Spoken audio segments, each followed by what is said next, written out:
Ngày hôm nay đứng ở đây là cảm thấy rất là vinh dự và may mắn. May mắn của em là được gặp cô Hoa Cát, một người cô rất là tận tâm, và các bạn của em ở đây là rất là yêu thương em. Và khi mà đến với cô Hoa á, thì thực ra là em đã tìm được rất là nhiều cái trung tâm dạy kids khác. Tụi em là ở Sài Gòn, nhưng mà để mà có một cái giáo án chỉnh chu và cái trách nhiệm của mình là dẫn dắt các bé, và các bé đó là tất cả những gì của phụ huynh, thì em rất là nghiêm túc và trách nhiệm với nó. Em gặp cô Hoa là em có đầy đủ được những cái đó, là em rất là vui. Và các bạn ở đây cũng vậy.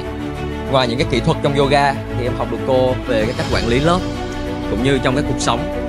Và em nghĩ nó không chỉ dừng lại ở khóa học này, nó không dừng lại ở ngày hôm nay, nó sẽ đi theo em như là một cái hành trang để cho em cũng giống như là cả lớp tụi em tiếp tục phát triển và trưởng thành.